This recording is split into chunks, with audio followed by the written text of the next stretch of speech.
back to another Ottawa Senators one-on-one panel. I'm Bruce Garrioch, pleased to be joined today by TSN's Director of Scouting and former NHL General Manager Craig Button. And Craig, as we speak to you this morning in Calgary, the Senators are 5 points out of a playoff spot. Now, by the time the puck is dropped in Edmonton on Tuesday night, they could be 7 points out. Have they still got the opportunity to make it? I think they do. Bruce, you've watched the Senators. We've all watched the Senators this year. I think they've been a good team. I'd like to, offensively and defensively.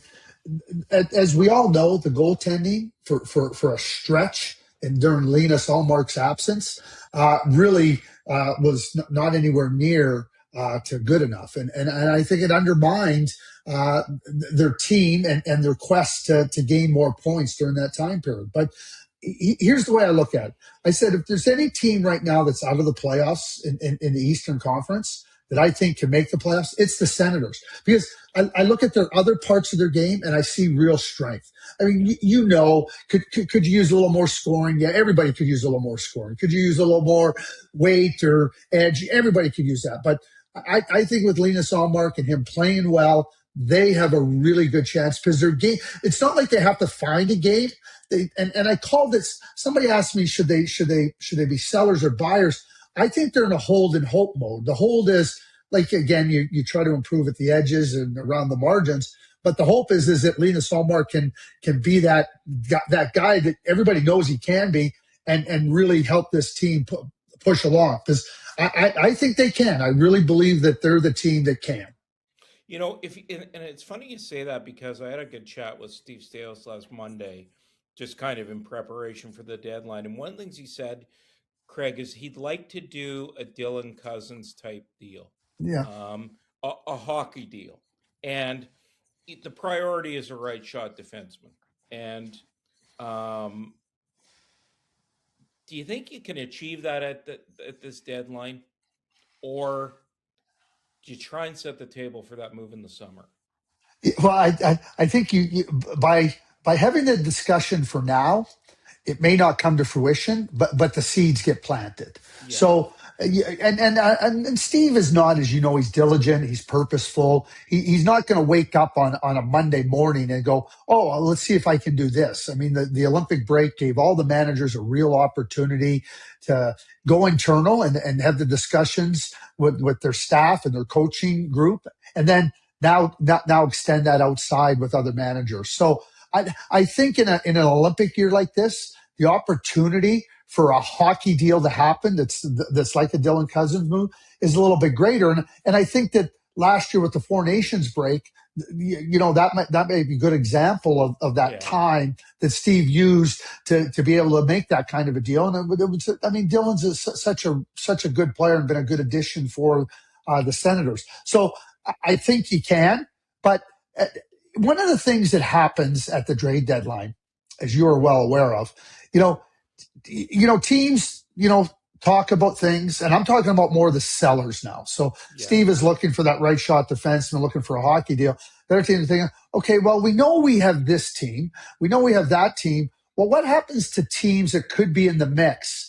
Like if they miss the playoffs or they lose in the first round, and that creates a reluctance on some of the sellers for some of the bigger. I'm not talking about pending unrestricted free agents, maybe a player with 1 year on a deal, maybe with a player that has some term and dollars that they're trying to move along to open up some space, not only with their roster, but with their dollars.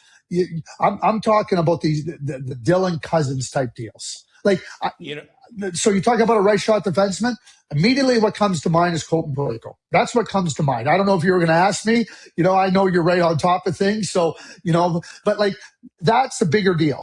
And that's a deal but you think about it, okay, that's a hockey deal. And that's a big hockey deal. Well, and you beat me to it because look, I think one of the guys that Steve talks to a lot, and he didn't tell me this, but I've been led to believe by other teams, is he talks to Craig Conroy in Calgary a lot.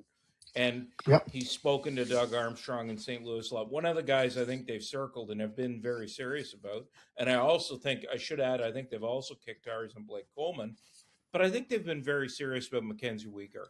And because he would bring them, not only is he from Ottawa, they think, look, he's had a bad year. Like I think he's wearing the green jacket right now. But I think that they look at him, Craig, and say he'd bring them cost certainty till 2031. He could play on that right side. He'd stabilize them until Yakamchuk comes along. How do you feel about? Let's start with Weegar, and then I would like to get your thoughts on Yakamchuk. Okay, so players have seasons sometimes that are a little bit off, and I think that McKenzie has had a little bit of an off year. But that being said, he's a really good player. He's a solid player.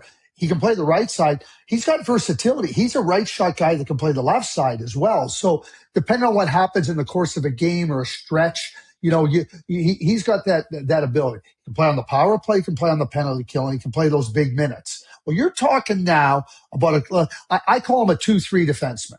So he can be in your number 2 slot. He's not a number 1, but he can be a 2-3. And those guys to me are really valuable. What's interesting when you say to me about Carter Yakamchuk is that might be the cost of getting Mackenzie Weegar. And so you're right. And I'm not like, I don't know. And you're right. But that type of player is also really valuable to the Calgary Flames. One of the things that you have to be really careful of is throwing the young kids to the wolves. I'll give you an example, and I'll be really quick on this. When I was the manager, in Calgary, Lou Lamoriello phoned me about Tommy Abilene. Tommy Abilene had been part of his 95 Stanley Cup team, and Tommy Abilene, just an unbelievable person, was really good. And Lou proposed, and he said to me, "Well, would you be willing to do this?" I said, "I'm not really comfortable." And he said, "Well, if you're interested," I said, "What would you be willing to do?" And he said, "Well," I think he said a 4th round draft pick. I said, "Well, Lou, there's no way I would do that. There's only one way I would trade Tommy Abilene or consider trade, is if it was a higher pick, a much higher pick."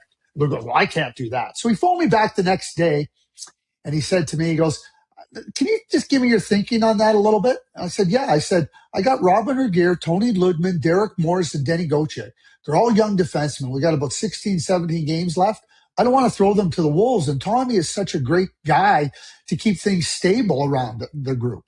And so he goes, "Okay, that's fair, Craig. I understand that."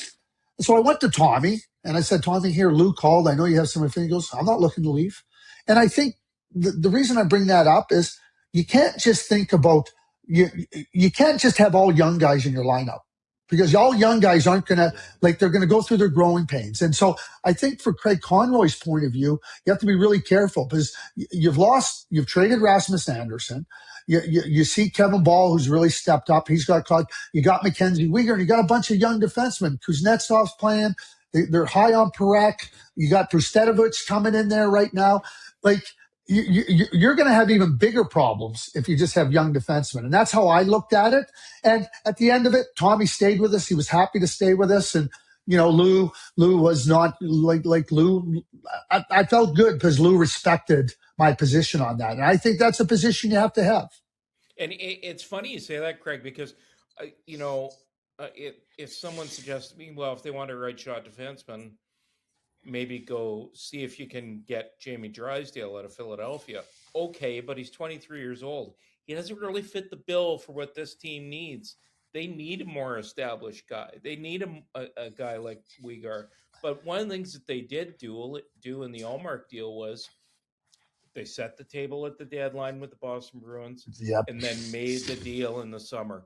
I could see that happening with Weegar. And you're right, they've kicked tires on Parayko.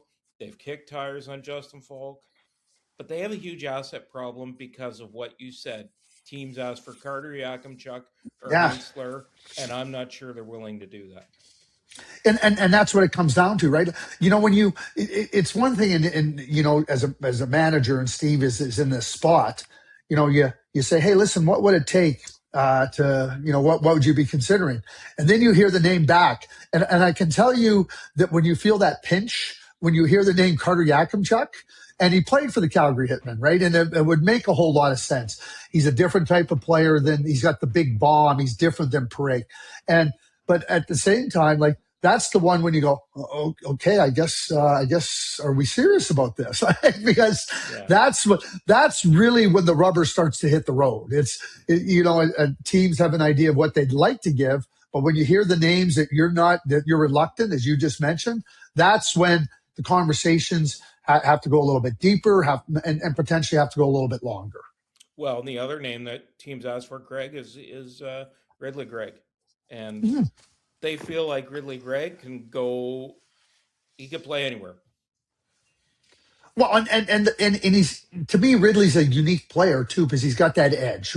Yeah, Those types of players are fewer and fewer, and so when you have them, one of the things that I always you trade a Ridley Gregg, you're going to be looking for a Ridley Gregg, yeah, right? yeah, And so yeah. I remember years ago, we were looking for a center, and there was different conversations about it, and so, well, you got lots of defensemen. I said, okay, so now we're going to have a hole on the blue line. Well, then you can go and do this. I said, so it was a winger issue. We were looking for, well, you can trade. Well, now we have a hole in the middle. Well, you can trade a center to get the defenseman, and you're just going around in You're circles. So robbing you got to Peter be to pay Paul. really careful about what you do in that regard too, because everybody wants to strengthen their team. But to your point, robbing Peter to pay Paul is not going to. You just create another problem somewhere else in your lineup.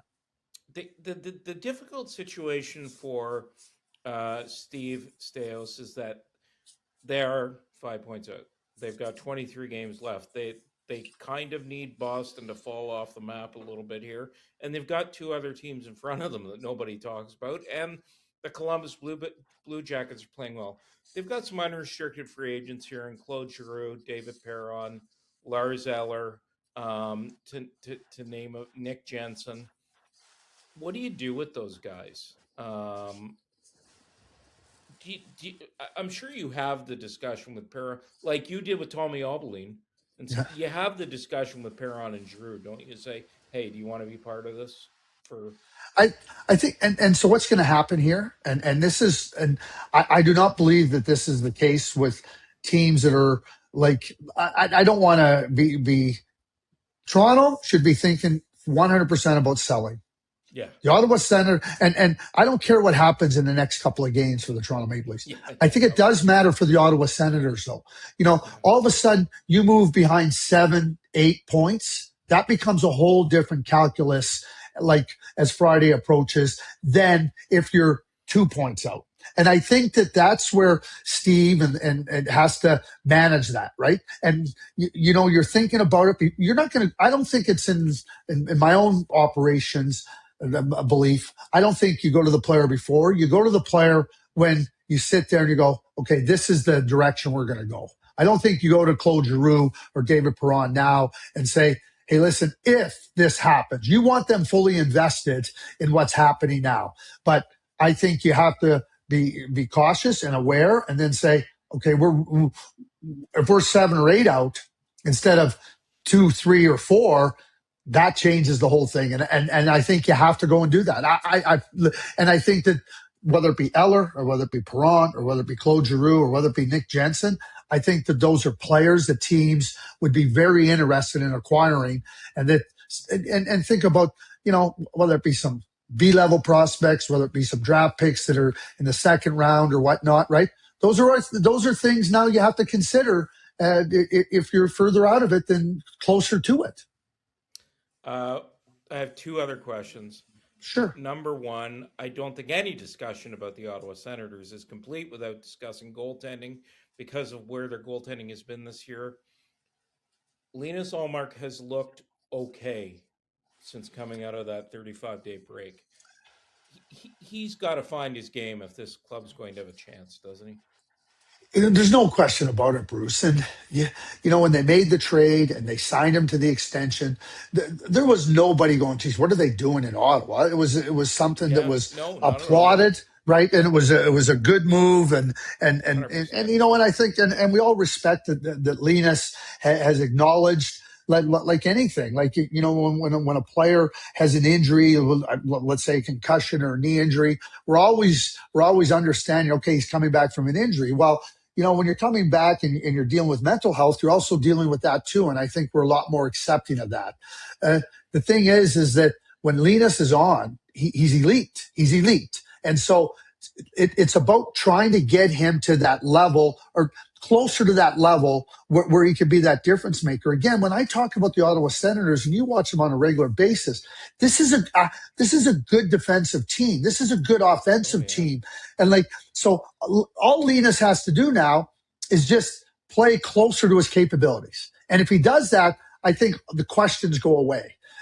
If Linus like starts to fall into that level of average or starts to become a little bit other than that, I think the bigger question now comes for the Senators is what do we have going forward? Like you have the immediacy of the playoff push, but then you might have to ask yourself the question, okay, is he the guy that we can really count on to be the goaltender that we think he can be? That's a Yeah. harder discussion. Oh, and especially like Travis Green has this team playing so well defensively. Yep. You look at where they are.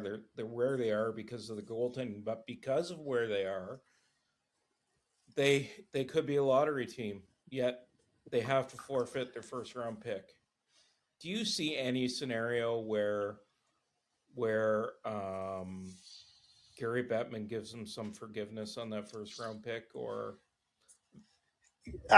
So I know that it's a burr in their saddle, and it should be, and because as we all know, Michael Andlauer and the present ownership group had nothing to do with the down off situation, but they're yeah, paying the price, and you ask yourself, is that a fair? And I've always felt that Gary's been somebody that's been very fair and very understanding of individual situations and also looking at it from the collective of the league. And what happened with New Jersey is he didn't give them their pick in the exact spot. He gave them another pick. Like, if you recall, it ended up being at the end of the first round or near the end of the first round.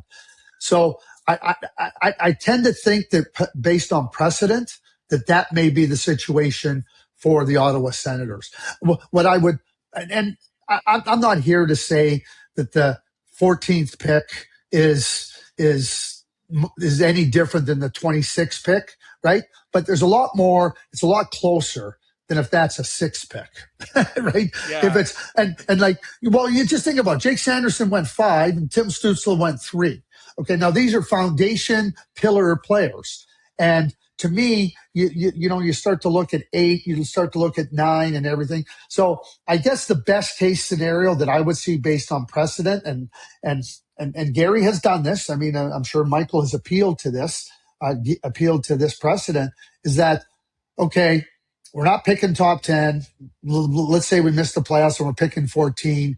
You said, well, I'm not giving you the 14th pick, but I'll give you the 28th pick, or I'll give you, yeah, and the reason I picked 28 is the non-playoff teams still pick 29, 30, yeah, 31, 30, or the yeah. conference final and Stanley Cup champions still get those picks. So, that would be the situation. And if they do miss the playoffs, I'd be hoping for the Ottawa Senators to just miss and have the 16th pick. Yeah.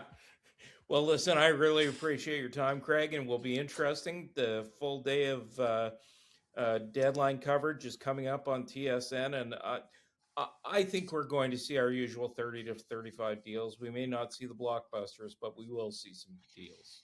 I don't think there's any question we will. And again, the next few games for teams are going to really, determine. I guess what they're going to do, they're going to set a really clear direction for some of the teams, and whether that's teams that are going to buy more or teams are going to sell more, and that's where we get to the number of and it does sort itself out. We think now, oh, this team's close, that team, but it will sort it out, and we know that there's some teams. You know this better than anybody.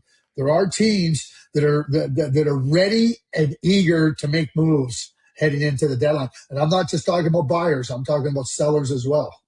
I appreciate your time, Jay. Craig Button, TSN's Director of Scouting and Color Analyst and former NHL General Manager for Post Media's One-on-One. I'm Bruce Garrioch. Thanks for joining us.